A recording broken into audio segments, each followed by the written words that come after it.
We believe that this executive order is the farthest reaching executive action taken in the history of the Republic to secure our elections.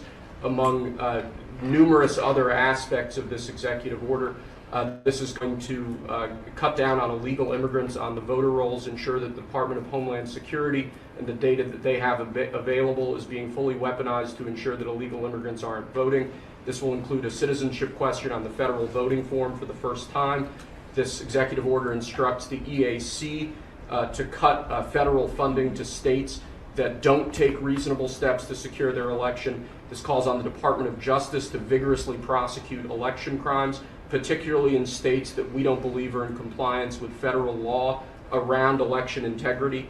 I could go on and on for a while, sir, but the compliance with national election day rules, cracking down and investigating and prosecuting foreign interference in our elections, revoking President Biden's Executive Order 14019, which essentially weaponized government to corrupt and pollute our election process. There's a lot in here, but we believe that these are very important steps that we need to be taking as an administration at your direction to ensure that our elections are as secure as they possibly can be. Okay. Oh, the woke left is big mad over this. They are big mad. They are seeing their last and final hope in trying to overturn the MAGA revolution implode right before their panicked eyes. And I'm going to show you exactly why the woke left is really panicked. This is going to absolutely blow you away. Come on in, one and all. Great to see all of you here. As you know, I've been on the road this week. I had a wonderful time in Pima County, Arizona, visiting family out there. Even did a little horseback ride, and you may have seen through the Catalina Valley. It was absolutely beautiful. And I want to wish all of you a blessed Holy Week, a blessed Good Friday, Holy Saturday, and of course, Easter Sunday, when we together celebrate the incorporation of the totality of the cosmos into the transformative life, death, and resurrection of Christ. In the meantime, we've got some astonishing developments in the area of election and integrity that is absolutely flipping out the left. It is, after all, the golden age, most especially for our election. So let's start first with the House. We got to give it up for Speaker Mike Johnson and the House Republicans. They certainly delivered. They passed the SAVE Act in the House vote last week and even managed to get 4 Democrats to defect and vote for it. The SAVE Act requires proof of U.S. citizenship in order for one to be able to vote. That is, if the act passes the Senate and is signed into law by President Trump, it will basically mandate voter ID in all 50 states permanently from here on in. Johnson noted that while non-citizens are already prohibited from voting in federal elections, there are currently no mechanisms to ensure that the law is always followed. And that's what the SAVE Act seeks to do, provide that proof of citizenship mechanism for all 50 states. Now, of course, the left is just absolutely freaking out over the SAVE Act. Their desperation to try to justify opposition to such common sense election reform is just getting so, it's just so over the top. The talking point that you're seeing in virtually every left-wing outlet is that the SAVE Act requires last names on documents like driver's licenses to match those on birth certificates. And so it's going to end up preventing millions upon millions of married women who've changed their names upon getting married from being able to register to vote. That's their best argument against this. An act implements a legal mechanism that keeps illegals from voting is now going to prevent U.S. women from voting. That's the best they came up with. That's all the Democrats got on this. And of course, it was summarily dismantled by Caroline Leavitt, herself a married woman. Check it out. The new voter ID requirements may inhibit their access to the polls. What assurances can you give women voters in America to ease their concerns? Sure. Well, the SAVE Act, as you mentioned, was passed by the House yesterday. This is the Safeguard American Voter Eligibility Act. I believe I'm getting that correct. And this act is a common sense measure. It would require proof of citizenship for voting in our elections. The Democrats have been fear-mongering about this bill, have been saying that married women, if their name has changed, they didn't change it on their identification, would not be able to vote. That is complete fallacy. There are outlined in the bill about how to avoid that. The president very much supports a common sense solution to ensuring that only citizens can engage in our elections. This is critical to improving the integrity of our elections and also the trust that American citizens need to have in our electoral process. So the president supports this bill, and that is a myth that has been proven wrong by the text of this bill. And I believe some of the co-sponsors of the bill have been very vocal in addressing that. And certainly I myself, as a married woman, would not stand before this podium if the president did not support such a common sense measure. Thank you. I mean, if you think it through, this is so easy. This is so easy. There's a reason why they call it the common sense consensus, right? This is so easy. If you're a Democrat that's genuinely worried that this bill, this SAVE Act, may inadvertently impede married women from voting, then you would suggest some very simple tweaks to the bill in order to make sure that doesn't happen. After all, married women inordinately vote Republican. This is your constituency, Republicans. You don't want them to not be able to vote, right? I mean, this is simple, right? Republicans have won married women now for decades, the majority of married women for decades. So this is a Republican constituency. This is not hard. The bill is there to ensure that illegal migrants don't vote. You're concerned, you, a Democrat, are concerned that it may inadvertently prevent certain U.S. citizens from voting, i.e. married women. So you just make sure that there are measures in place to rectify that concern. Solved, right? No problem, right? Right? Wrong. That's not what the Democrats are doing. Instead, they use that made-up possibility that, again, involves a constituency that don't even by and large vote for Democrats, ironically. But they use that made-up possibility as a weapon to try to torpedo the bill as a whole. They tried to defeat the SAVE Act entirely. They did nothing to try to amend the bill to make sure that their concerns were assuaged. And of course, being the pathological liars that Democrats are at this point, the leadership, the reason they did not do that is because that's not their real concern. Obviously not. A Republican voting constituency is not their concern. The possibility of preventing married women from voting is not their concern. They don't give a flip or a rip about it. Let's be honest, we're not getting any younger. And if you want to look and feel your best, you need to check out Pure Health Research. They have 45 premium health supplements designed to help with your every health goal, whether it's boosting your energy or trimming belly fat or supporting healthy blood sugar or pumping your testosterone up or even reducing swelling in your legs. Pure Health Research Supplement Store has you covered. Each formula is crafted with natural, non-GMO ingredients backed by clinical research and manufactured right here in the good old USA. And here's the best part.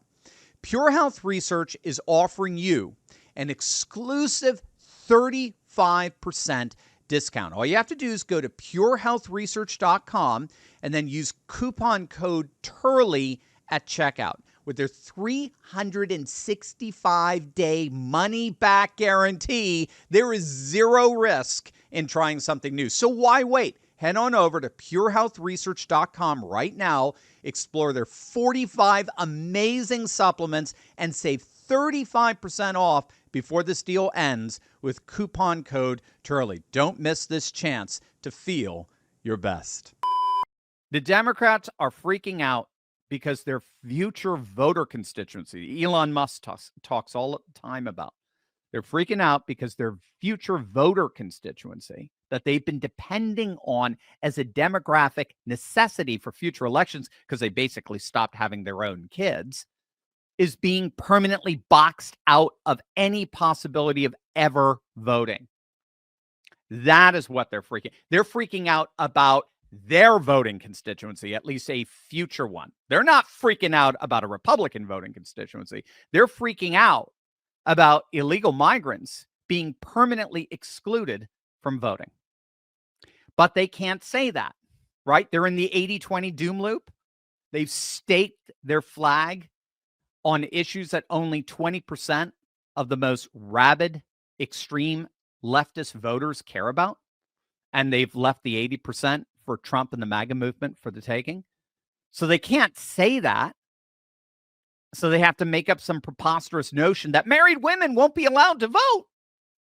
Just another day in the world of Democrat delusions. Now, against the backdrop to all this, as you saw, you have Trump's executive order that he signed actually back in March 25th, Annunciation Day, interestingly enough, which required the same proof of citizenship as the SAVE Act. So the SAVE Act is basically codifying President Trump's executive order into law, but that order also ordered the process of eliminating electronic voting machines, and it would enforce limitations on the mail-in and absentee ballots. And it called for sweeping investigations into voter fraud that we do see around the nation here or there. Again, nobody's arguing against that. Nobody's saying that our elections are absolutely pristine. Yeah, right. But again, all these measures are flipping the left out of their minds. But in many respects, all of that is actually just par for the course, because it gets even worse for the left. At the state level, there are now reportedly, get this, there are now reportedly over 2,000 election-related bills going through Republican state legislatures all across the country since their sessions began back in January. Now, make no mistake, the Republicans led by Trump are refusing to squander this amazing opportunity we have. They've got the White House, they've got the Senate, they got the House, they got the majority governorships and state legislatures. They are not going to squander this amazing opportunity to secure elections like never before. And they're doing it. And it is flipping out the left. And it's been flipping them out for some time now. I mean, we're talking like going back to 2021. I don't know if you remember this, but back in the summer of 2021, when the legacy media had thought that they had politically buried Trump under the rubble of January 6th earlier that year, you had Jim Acosta, the now defunct, disgraced anchor for CNN, former anchor for CNN. He accused Trump of launching what he called back then a slow motion coup. Now, keep in mind, this is the summer of 2021, nearly 4 years ago. And his reasoning was that Trump had completely solidified his control over the GOP. They couldn't believe that. They thought every single Republican politician was going to throw Trump under the bus the way they had been doing. No, that's not what happened. I mean, in many ways, it's a political miracle. But they noticed that Trump had completely solidified his control over the GOP. That's phase one, as it were, the takeover. He established his takeover of the Republican Party. But then phase two, his takeover of the nation, involved passing all of these election reform bills and signing them into law at the state level. So the idea here is that Trump had this like iron grip over the Republican Party and even its state level apparati. And what he was forcing through were all of these revenge laws that were preventing people from voting and using this nonsensical stolen election of 2020 as his justification. So again, this was back in 2021 when the left was freaking out over, at the time, what was at the time 360 election integrity bills that were being considered in 40 state legislatures, with most successfully passing electoral reform, like we saw in Georgia and Arizona and the like. So Acosta and CNN basically saw those efforts to pass 360 election integrity measures as a kind of soft coup or slow coup by Trump, and that those bills were aimed at making it easier for Trump to win in 2024 because these bills would supposedly disproportionately disenfranchise people of color and minorities and the like, as CNN warned. Well, if they freaked out over 360 election integrity bills, can you imagine what they're going through now with over 2,000 like bills as are happening right now? So, I mean, Make no mistake, the left is absolutely freaking out over this. And the reason for this is simple. And I'm just going to say it. Ballot fraud is all they got. I mean, when all's said and done, that's it. Voter fraud is all they've got left. I mean, if you think it through, the Democrats have tried everything to stop Trump and the MAGA movement. 2 impeachments, not 1, 2. Even one after he left office. The J6 committee hearings that were broadcast live, primetime TV. An FBI raid of his home, 4 indictments, dozens upon dozens of felony charges. State Supreme Courts trying to remove him from the ballot. Guilty verdicts from New York juries. 2 assassination attempts. They even tried switching out their own presidential candidate halfway through the election. I mean, they literally tried everything to stop Trump and the MAGA movement. And in the end, the only thing they had left was election shenanigans. And even then it failed. On November 5th, because of you, the Trump landslide was too big to rig. Now they're stuck with literally no political issues whatsoever, right? The 80-20 doom loop. There's not a single issue that Democrats are championing right now that has majority voter support. Not one. And so they're left with the shenanigans at the ballot box. That's it. That's their only hope at this point. And now, increasingly, that last and final hope is itself being dashed right before their panicked eyes. This is what the Democrats are ultimately freaking out over. They're not freaking out over voting rights. Not at all. They're freaking out over their very own political survival. By the way, click on the link in the description below to get all these articles and tweets I reference throughout my videos emailed to you each and every day. You're going to love it. We want you to have the best resources out there to convince your family and your friends of this new MAGA super age that's rising here.